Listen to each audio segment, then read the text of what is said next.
Proses kejadian manusia dan kesehatan reproduksi. Proses kejadian manusia dalam Al-Quran. Banyak ayat dalam Al-Quran menjelaskan tentang proses pertumbuhan pada manusia, seperti pada Quran Surat Nuh ayat 13-14, menjelaskan bahwa kehidupan manusia memiliki pola tahapan dari tahapan perubahan sampai kematian. Kemudian pada Surat Al-Insyikok ayat 19 menjelaskan bahwa manusia diciptakan dari nutfah, kemudian diubah menjadi alaqah, kemudian menjadi mudghah, dan seterusnya. Sedangkan dalam surat Al-Mu'min ayat 12-15 menjelaskan bahwa manusia tumbuh dari suatu keadaan dan sedemikian rupa, menjadi kanak-kanak setelah bayi, menjadi tua setelah muda dan kuat. Sedangkan secara global menjelaskan bahwa sel telur yang belum dibuahi direproduksi seorang wanita dan diletakkan pada tabung saat bersenggama, akan ada satu sperma laki-laki yang membuahi sel telur.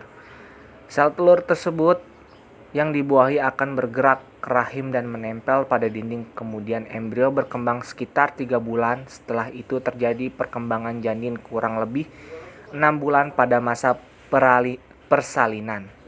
Pada surat Al-Sajdah ayat 7-9 disimpulkan bahwa manusia diciptakan Allah dari tanah. Pengertian keluarga berencana atau KB. KB didasarkan pada teori populasi menurut Thomas Robert Malthus. Keluarga berencana adalah suatu usaha untuk mengatur banyak jumlah kelahiran. Program KB juga dituduh gerakan Salafi sebagai program agama Yahudi yang berupaya yang membendung populasi umat muslim di Indonesia sebagai bagian dari konflik diametral antara Yahudi dan Islam. Tetapi mengenai perspektif Salafi sebagai salah satu aliran Islam Puritan terhadap program KB masih layak untuk dilakukan. KB adalah yang membantu individu atau pasutri, pasangan suami istri, untuk mendapat objektif-objektif tertentu, menghindari kelahiran yang tidak diinginkan, mendapatkan kelahiran yang diinginkan, mengatur interval di antara kehamilan dan menentukan jumlah anak dalam keluarga. 3. Mahmud Shaltut mendefinisikan KB sebagai pengaturan dan penjarangan kelahiran atau usaha mencegah kehamilan sementara atau bahkan untuk selama-lamanya, sehubung dengan situasi dan kondisi tertentu, baik bagi keluarga yang bersangkutan maupun untuk kepentingan masyarakat dan negara.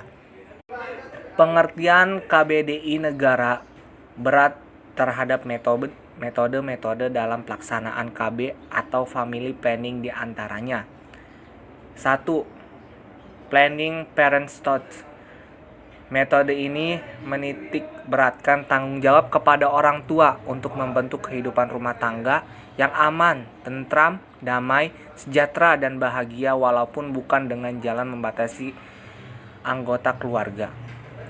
Yang kedua yaitu birth control. Penetapan metode ini menekankan jumlah anak atau kelahiran sesuai dengan situasi dan kondisi suami istri, tetapi dalam praktik negara barat ini juga memperbolehkan pengguguran kandungan. Sebenarnya nggak boleh ya kalau di Indonesia. Abortus dan menstrual regulation, pemandulan atau sterilisasi, dan pembujangan. Pengertian di Indonesia terdapat 2 pengertian KB, yaitu pengertian secara umum dan pengertian secara khusus.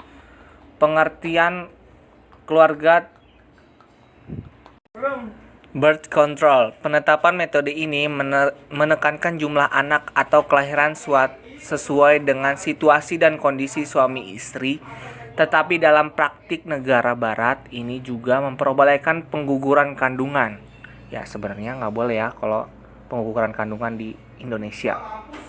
Abortus dan menstrual regulation, pemandulan atau sterilisasi, dan pembujangan. pengertian di Indonesia terdapat dua pengertian KB, yaitu pengertian secara umum dan pengertian secara khusus.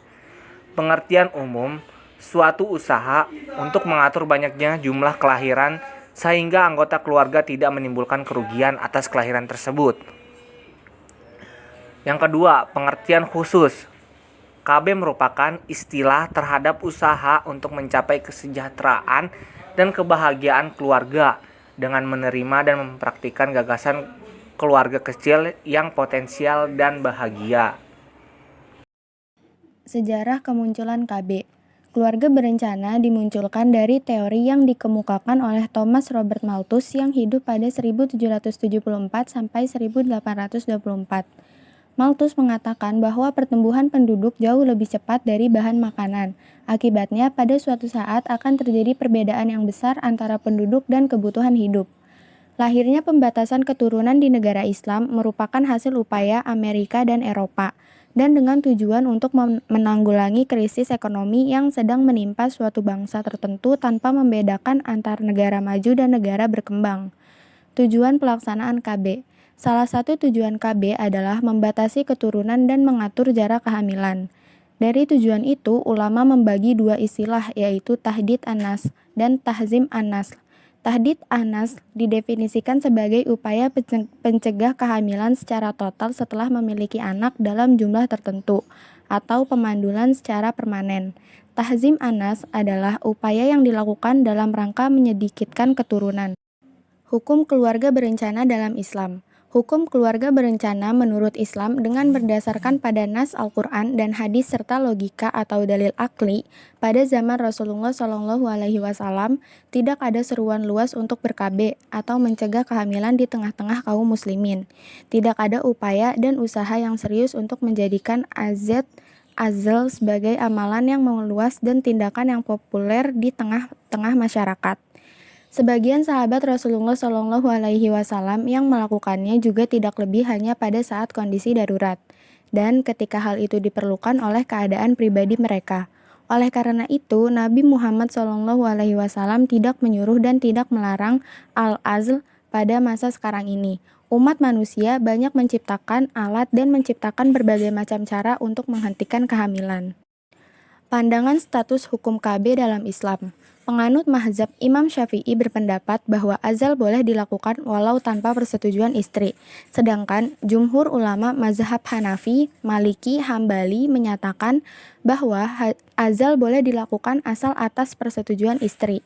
Imam Al-Ghazali sebagai penganut ajaran mazhab Syafi'i dalam kitab Ihya Ulumuddin menyebutkan bahwa azal diperbolehkan walau tanpa persetujuan istri. Selain mendasarkan argumennya pada hadis Nabi, Imam Al-Ghazali juga membahas masalah ini terutama dari sudut biologi dan ekonomi. Sedangkan Ibnu Hazm berbeda pendapat dari kebanyakan ulama.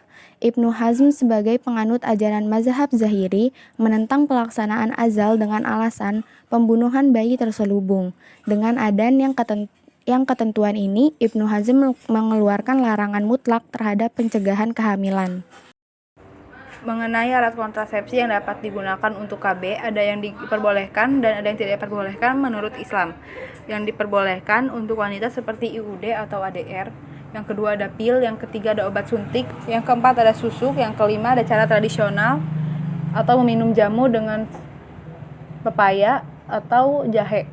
Untuk pria seperti kondom dan coitus interruptus atau azal dalam agama Islam. Cara ini telah disepakati oleh ulama Islam bahwa boleh digunakan berdasarkan cara yang telah dipraktikkan oleh para sahabat semenjak Nabi masih hidup. Sebagaimana keterangan sebuah hadis bersumber dari Jabir yang berbunyi, "Kami pernah melakukan azal di masa Rasulullah SAW, sedangkan Al-Quran saat itu masih selalu turun."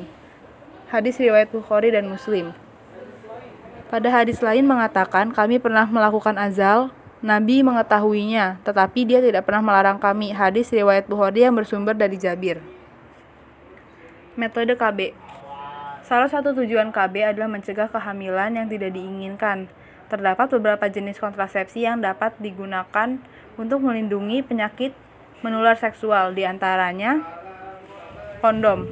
Kondom berasal dari kata Latin yaitu kondus, yang berarti baki atau nampan penampung.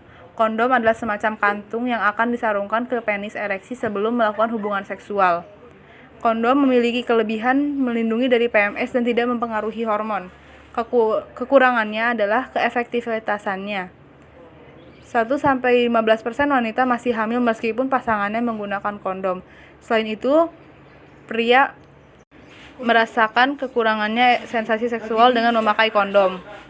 Yang kedua ada kondom wanita. Kondom wanita dapat melindungi dari PMS, tidak mudah slip dan bocor, tidak mempengaruhi hormon dan tidak menimbulkan alergi.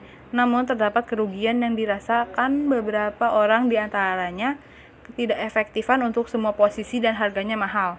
Kondom pria dan wanita tidak dapat digunakan bersamaan karena menyebabkan perubahan posisi atau bergerak keluar.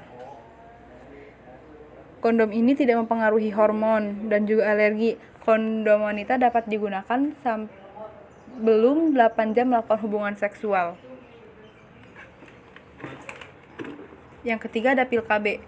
Pil KB mengandung 2 hormon yang diproduksi secara alami di dalam tubuh, yaitu hormon estrogen dan hormon progesteron. Hormon ini mengatur siklus menstruasi pada wanita. Pil KB bekerja dua cara. Pertama, menghentikan ovulasi, yaitu mencegah ovarium mengeluarkan sel telur. Yang kedua, mengentalkan cairan mukus serviks sehingga menghambat pergerakan sperma ke rahim. Pil KB sangat bisa diandalkan, keefektivitasannya mencapai 99%. Pil KB juga memberikan kendali di tangan wanita untuk mencegah kehamilan. Kekurangan dari pil KB adalah tidak melindungi dari penyakit menular seksual. Harus diambil setiap hari sesuai jadwal, tidak boleh terlewatkan barang sehari pun agar efektif. Dan menambah hormon sehingga meningkatkan resiko trombosis, penambahan berat badan, penyakit sakit kepala, mual dan efek samping lainnya. Pil KB tidak boleh diambil oleh wanita dengan kondisi penyakit tertentu seperti liver, diabetes, dan penyakit jantung. Yang keempat ada susuk atau implan. Implan adalah batang kecil yang berisi hormon yang ditempatkan di bawah kulit bagian lengan wanita. Implan dapat melepaskan sejumlah kecil hormon seperti pil KB selama 3 tahun berturut-turut, sehingga tidak perlu menggunakan alat kontrasepsi. Dalam jangka waktu 3 tahun, tidak perlu memikirkan alat kontrasepsi lainnya. Bila menginginkan anak, susuk KB dapat dicopot kapanpun dan akan kembali subur. Kelebihannya, biayanya murah dan pemakaiannya tidak merepotkan. Kekurangannya, menyebabkan sakit kepala dan jerawat pada beberapa wanita, tidak melindungi dari PMS, dan sekitar 20% wanita tidak lagi mendapatkan haid atau haidnya tidak teratur. Yang terakhir ada suntik. Kontrasepsi suntik atau injeksi adalah suntikan hormon yang mencegah kehamilan dalam jangka waktu 3 bulan sekali. Selama periode 3 bulan sekali, wanita dapat mendapatkan menstruasi secara normal. Keunggulan dari kontrasepsi ini adalah sama seperti pil KB atau susuk, hanya jangka waktu 3 bulan sekali. Kelemahannya adalah tidak melindungi dari PMS dan mendapatkan hormon. Dan juga tidak bisa diberhentikan secara tiba-tiba di dalam jangka waktu 3 bulan. Setelah jangka waktu 3 bulan, mungkin dapat subur kembali. IUD atau AD